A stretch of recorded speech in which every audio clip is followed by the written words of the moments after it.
Hello and welcome to EDM Films Podcast. All right, well, you know what? Let's tie this back to film somehow. That's the safety rope. That's the safety line. I could tie this back to Rooftop Summer really easily, but I feel that that's a little too even more than Rooftop honest. Summer. I was wondering if you have any script ideas that you're kicking around, and we'll kind of go down the line here, but starting with you because I know you're a passionate writer. Am I? I am. I love your blogs, by the way. I'm a blogger, and we have a blog on our website. I like the blog short and sweet. Brittany is about really long blogs. So if I did have any blogging advice, I would say maybe cut them into 2 parts or shorten it a little bit because it's not really a blog. It's more like an article or a novella. But I don't call my stuff a blog. Joey is calling it a blog. I never said it was called a blog. It's called Ramblings of the Girl Next Door. You should check it out. It's really Exotic internet novellas.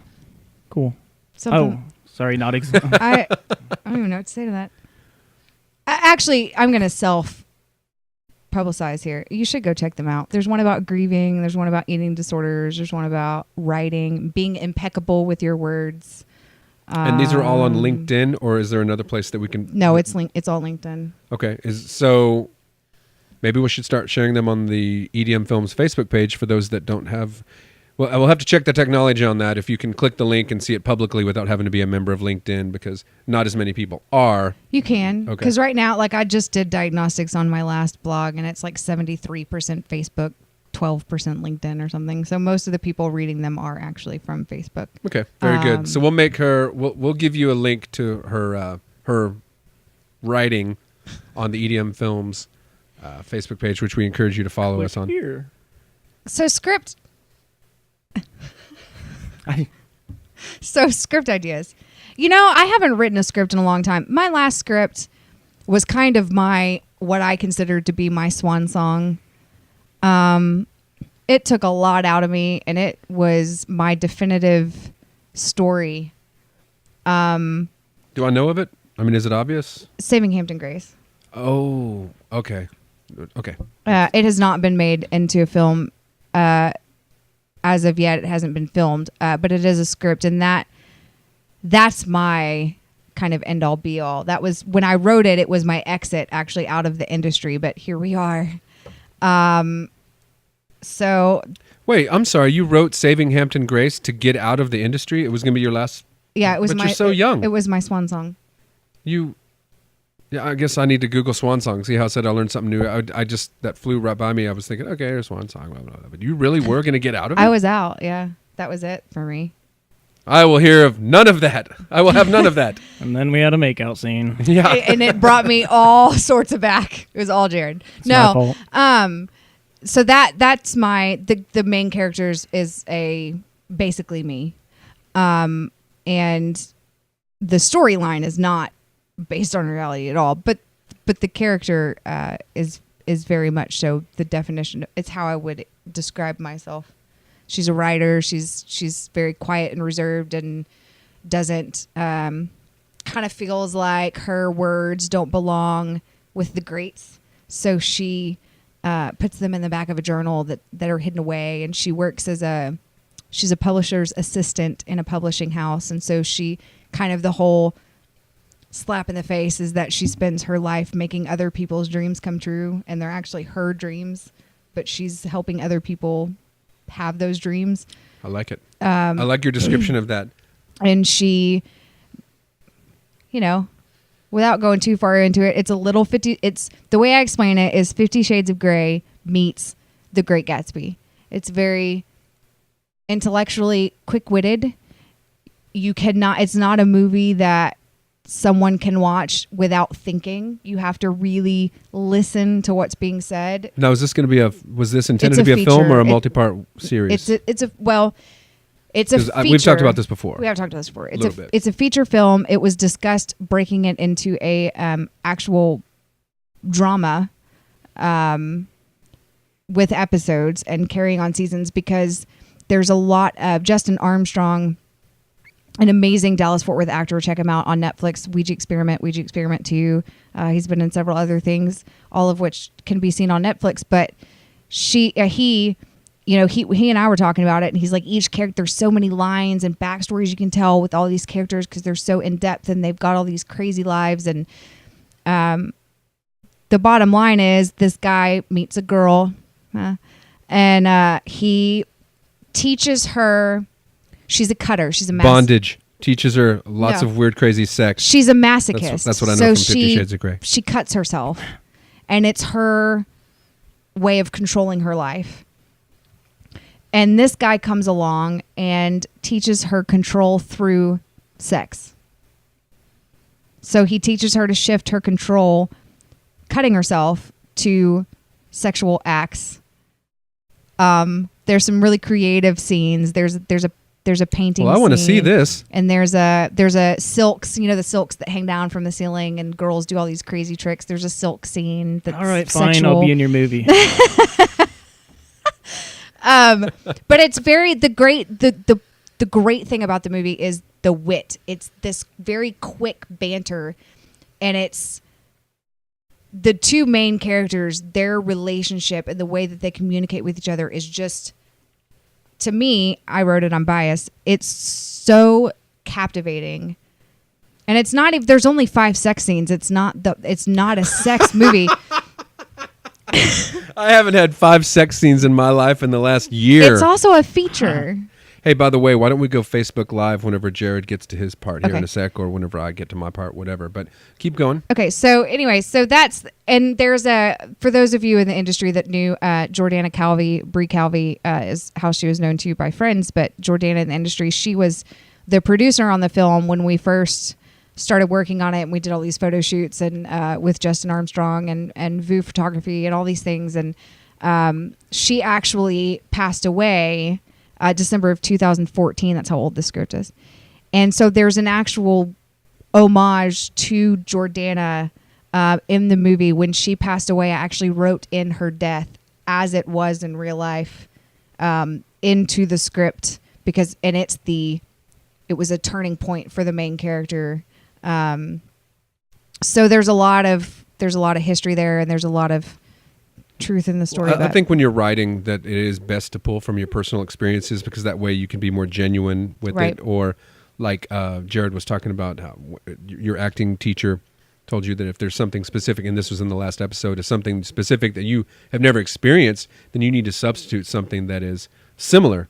And so I think that's the best way to write, is take something that has touched you or something you have firsthand knowledge of, or learn about it, because you definitely don't want to write about something you have no knowledge of. And, Jared, have you written anything, or are you interested in writing, or is acting your forte?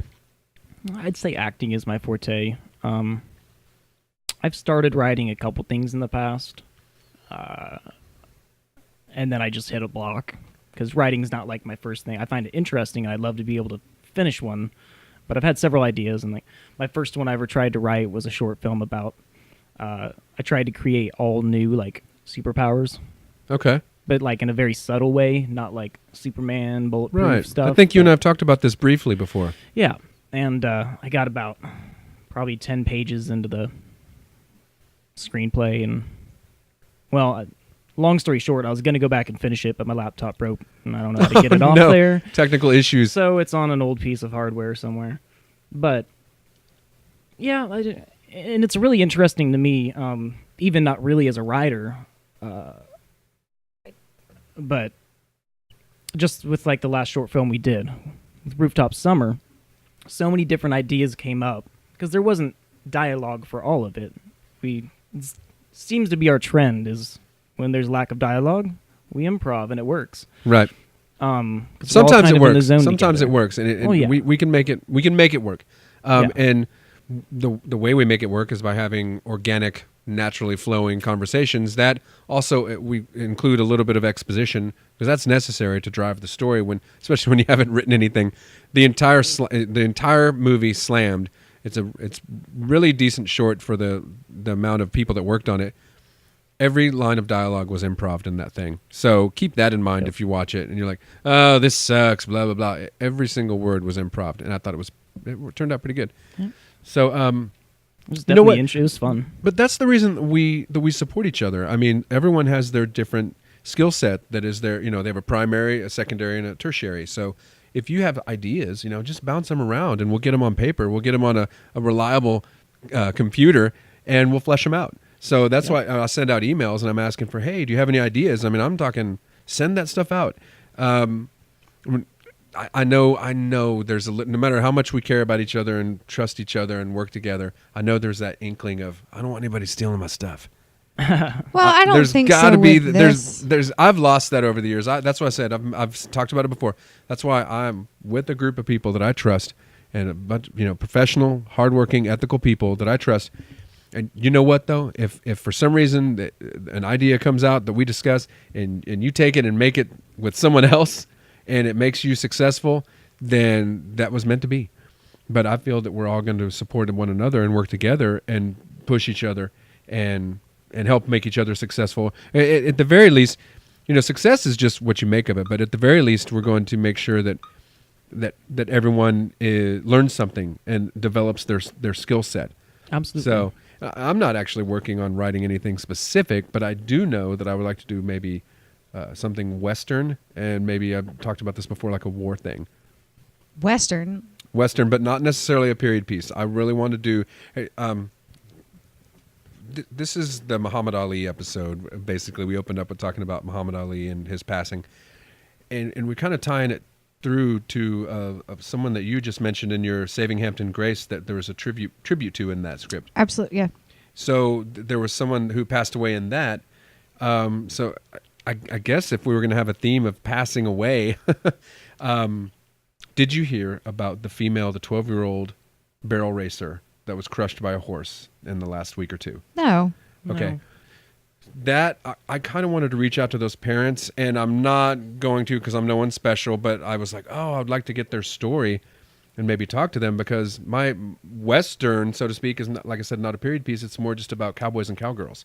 And I went to the rodeo with the family, the Weatherford Rodeo, a couple years ago, and I saw how awesome and athletic and passionate the barrel racers were. And I was like, I think that would make a good movie with all these testosterone-filled men, riding the Broncos and the Bulls.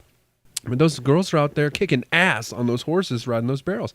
And they travel, load the horses, travel the country, or at least through Texas with the horses, the horse trailers, and live in, motel to motel, and they don't get home as often as they'd like. And I think there's some really great stories that are potentially out there. So I kind of wanted to do something, I wanted to do like a cowgirl flick, and then a war film.